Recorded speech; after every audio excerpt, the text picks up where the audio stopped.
down here. So all the oil is over somewhere else. Hey, man. So, half a league, half a league, half a league, onward into the valley of death, road to 600. So Putin is not the bad guy in this. When he finished telling his story, he's waiting right now to tell his story. The Chinese are sitting back ready to tell theirs. That's why I said they ought to play with Boss Man. Like, they can do what they want. But if the Chinese came out smart, they wouldn't be the Chinese laundryman. But they would be kind of a little tough, but also sympathetic. Oh, you just don't like us. You did the Chinese Exclusionary Act. Oh, my goodness, you just don't like us. They're good for everybody else to come to America but what? Us. The Chinaman's Chance. And everybody look around, who's the Chinaman's Chance? They all heard this thing. You put us on a rope to plant dynamite, and you get a Chinaman's chance if we can pull you up before you get blew up. In other words, if you ain't got a chance of escape or you got a Chinaman's chance, or you ain't got a Chinaman's chance, right? Okay, all of that. This is a psycho-spiritual struggle, so it should be, the Chinese don't have to prove themselves about the Opium War and they already back, so they don't have to prove like we back. Everybody know we back, so they should not be humble pie, but funny pie. Oh, boss man, you wanted Taiwan? It was nice. You come over here with Nixon, and we sign all this stuff, and we happy all these years now. Why you mad, boss? That's the way they should do him. I mean, I'm not saying that's the way I do him, but what's wrong? Well, they know the Chinese. Look, we've talked about it here years ago. This thing with Chinese characteristics is so deep because what did they bet on? Everybody, when they get up, they're going to accept this phony democracy and all that googly mess, right? And the Chinese didn't do it. The U.S. was brokenhearted. The minute they realized they wasn't going to do it, boy, did they get mad. I'm telling you. They got so mad you didn't know what to do. Oh, don't worry, we'll get into a little black history in about 2-3 minutes. But sometimes the issue, we're going to put ourselves in here too. We're in this. When I say we, I mean us, right here. They're not in it. They're just on the boat. They're just in the stream, going wherever it take them. We're not doing that. Whatever stream we in, we have our own rudder. We're taking ourselves where we want to go, no matter what the flow is. Okay. So this is a time where everything that we're talking about, we've already predicted it, but now we want to put the finishing touches on it. And we're putting it out there that we want a grade on this. If out of 10 things we talk about, if 9 of them come out, on above, we want to, if we get 90% or above, we want an A, right? If they get 20 or 30% right, they fail, they flunk,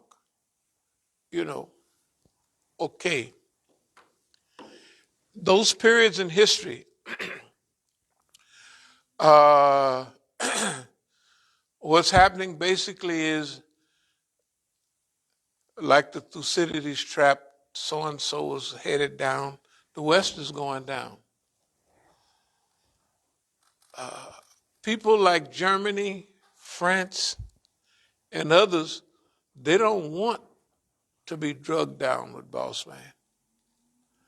See, he's going down first because He's the brokest. He's the biggest. And he's lost the most. Can you imagine? You got scar tissue all on your eyes. Your nose is looking like a truck can drive through it. That boy has been in fights, and everybody smiles at him when they see him, but they're laughing at him because he don't know what he looked like. Everybody's looking at him and they say, "Dog, boss man, life been working on you, boy. Good God Almighty," because he's not paying attention to what's written right there. He don't remember last week or last month. He's got a fantasy. He's living in fantasy land. Okay, everybody else is not riding with him. Europe, they may talk that mess. You can tell he going around, "Hey man, say this or say that." And they're saying, "Okay, we'll say it, but we're not doing that." Number one, if we send, first of all, even if NATO get in trouble, you're not going to do nothing. You ain't never did nothing. We're way over here and you're way over there. Of course, he got bases over there, but you're not going to do nothing to no Russians. The Russians got whooped over in Afghanistan, and shoot, they didn't put together a whole new program. They can man to man, pound for pound. They're not them bums who was over there during the Soviet Union period, right? And if you listen to the news, it'll tell you, well, the Ukrainians, they done just drove into Ukraine and they're not losing nothing. They're not, you know what I mean?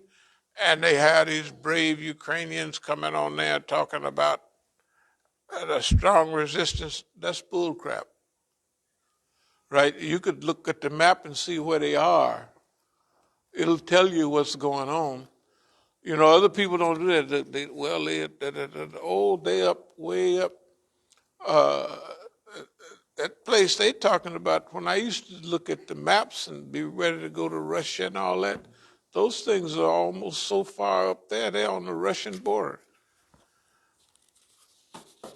Okay, so let me get to the original talk now. Charge of the Light Brigade. For us, we're going to play the system close. And not going to, we've been playing them close.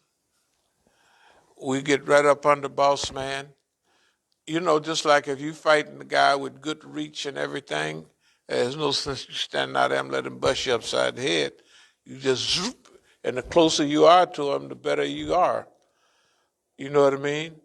And you tie him up and you whip him in close. That's the way we are. It's been almost face to face. It's almost been hand to hand combat with us. And they have been hitting us anytime, every time they want, and it haven't hurt us because we've developed a defense against his offense. In other words, even when he hit us, it don't hit us, you know. So this Masjid al-Islam and As-Sabiqun strikes back. There's a lot of physical in it, but it's mind, spirit, and heart. It's mind, spirit, and heart. So there's a psycho-spiritual warfare. And it's not a lot of fighting we have to do. We're advisors. When we talk right here, you remember that the Russian press was right here. Deutsche Welle, the Germans, was here. It was Japanese press was here. All the Zionist press have been here. They would be here. They used to come in and just take pictures and everything at the Juma and run the cameras, and then they would put what they want out. But they already know they have it from back in those days. And then when you look on the internet, it talks about very clear that the Soviet Union was brought down by the Afghans, and now the U.S., the other shoe, is getting ready to fall. That's what you read about us, that's what we're saying. That's what we're saying back in the day. Okay, like if it is a trip to be correct in analysis and to see exactly what you're talking about all the time or every time. It's a trip, as they used to, whatever it means, it's a trip. That's something. That when we talk about certain things, that you can stand by the door and wait and take the checklist off, because this is what's going to be happening. This is what's been happening. Okay. So I know we deserve the Resistance Award for the last 50 years. And you may think 50 years, well, 50 years ago was back in 72.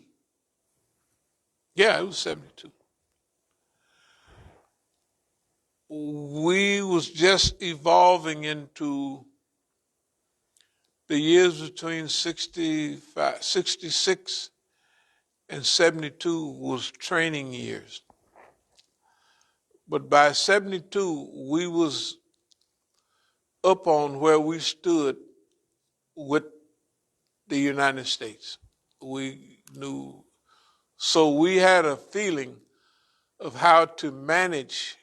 Like right now, I would say we've been managing government affairs and snitches and everything, tattletales and collaborators. We've been managing them for 50 years. I'd put it 72. Our comeback was January 1st, 1972. That's when we were making a comeback. And Jahiliyyah comeback. Or in between revolutionary Jahiliyyah, a pinch of Islam comeback. Now later on in the 70s, the comeback is Islamic, because we didn't have a chance to travel around the world and to see and to hear reality, and we get a chance to look at it too. There's a difference between hearing it over here and seeing it. When we left the United States, at that time, the Japanese was coming up. And they had just came out with a squeaky Land Cruiser. It was called a Toyota Land Cruiser. That's one of the baddest boys on the road now. Big fat tires, don't do no squeaking. Well, it stopped squeaking in a few years. And the Toyota Corolla, a girlfriend I had one in 68. She had a Toyota in 68. Probably still got it as good as it was. You know what I mean?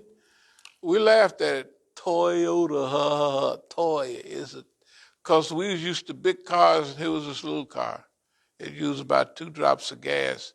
And we used to, anyway.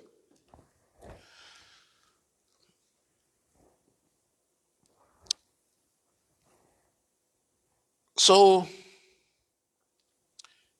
we're going to try to talk about the Eastern movement and Western aggression. When we think about NATO and all those things, that's an attempt. What's happening now is an attempt by America to divert attention to divert focus away from the reality. The reality is Iran, China, right, and Russia. That's just the reality.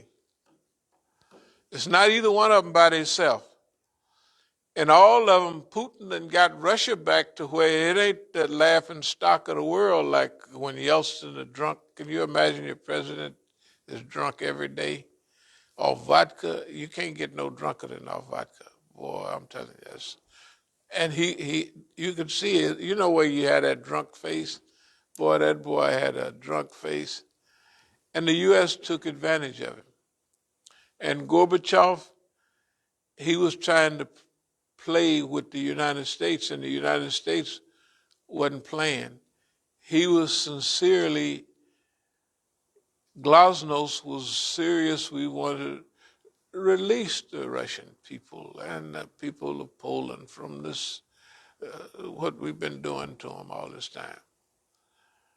And everybody else told him, you can't loosen up, because as soon as you loosen one screw, it's going to shake all the rest of them loose.